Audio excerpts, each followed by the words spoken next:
So, continuing this waypoint investigation, found this forum post by farcast, which shows a scenario which I thought my previous video was showing does not exist, but I used his blueprint he provided in this post, and it still does happen.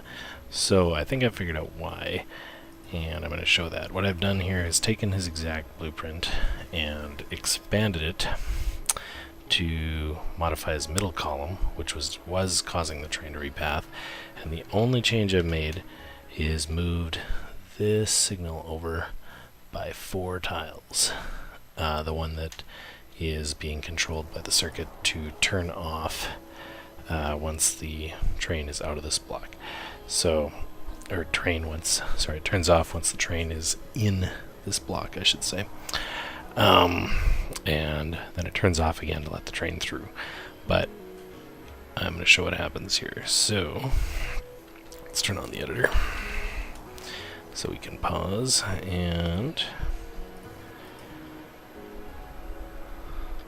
wait till, here we go. So we're going to advance time forward a little. So here's where this gets interesting. So we see here that because the station here is set to disable on this one, as soon as the train signal stops being green. So green is greater than 0 is the enable condition, causes the bottom train to repath to this station, the other waypoint station on the top. That's all fine.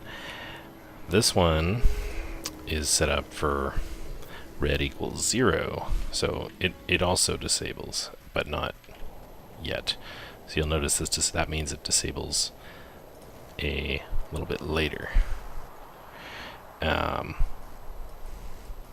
Once the signal actually turns red instead of green, this one will disable. So right now it's still on.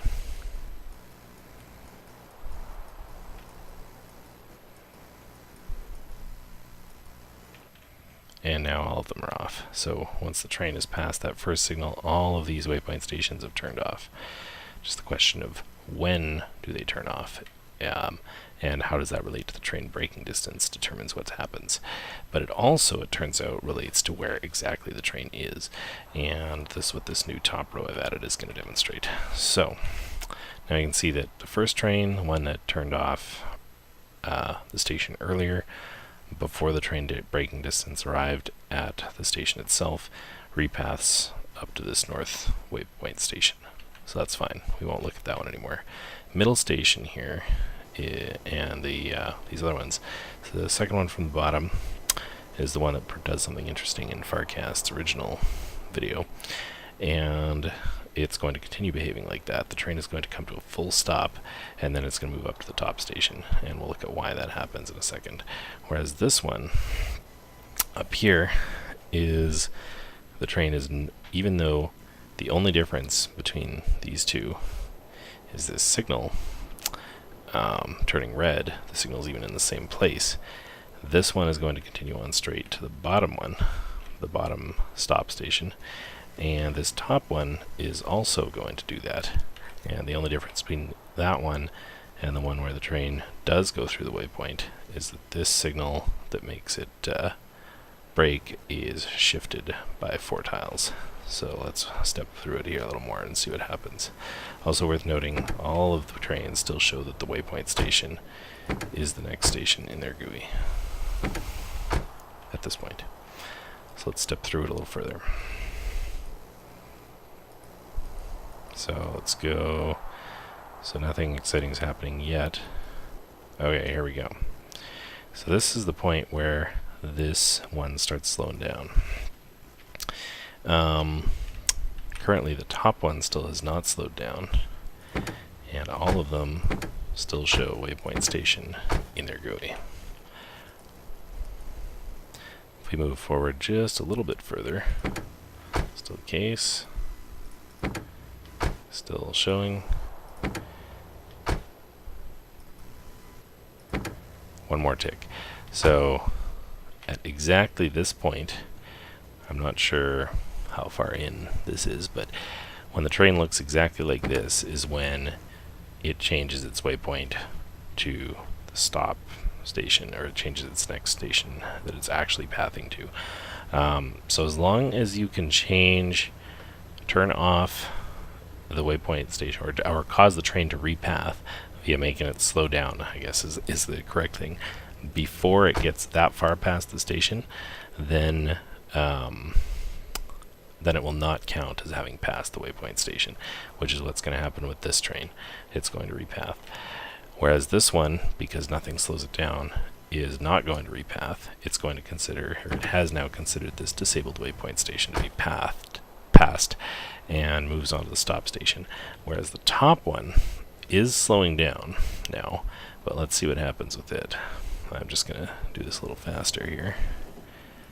It slows down, but it doesn't repath. Whereas this one slowed down, but does repath. So that's again the case, is that one made it just far enough past this first waypoint station that it considered it passed, even though the entire train was not past it. So it appears that it needs to be, what is that, like, looks like about the front of the train needs to be about 2 tiles past the end of the station, at the point where, or you have to make it slow down before that if you want it to repath to the next waypoint without considering the waypoint to have been passed. So let me just loop that around. I'll do it again. It's completely replicable.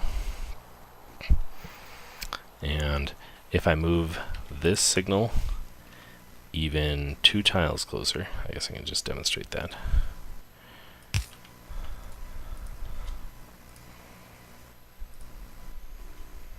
I have to leave editor mode.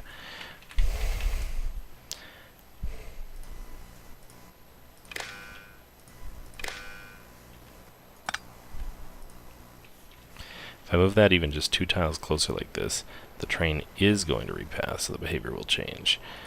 So it's very close. And I'm not sure if Farcast realized this when he set up this scenario, how close that was, and he did that on purpose, or if he just got lucky. But anyway, it's good that he did, because we were able to get this excellent test scenario to show what's happening with this. You see here, I've moved that just back just a little bit, and we're going to see the same thing here again. I'm going to go back in the editor so we can pause one more time and watch this.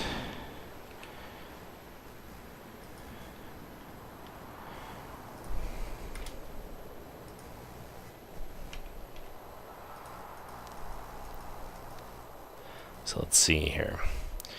At the point where the train repaths, which is about here, yeah, right there, that's where it happened. And that is also the exact point, same tick. You can see these trains are still perfectly aligned, whereas that one is, well, it's hard to say. Yeah, is very slightly further back. And it had already started slowing down, so it has now recalculated its path already to be going to this top waypoint station, so it's not considering this one to have been passed. Anyway, thanks for watching.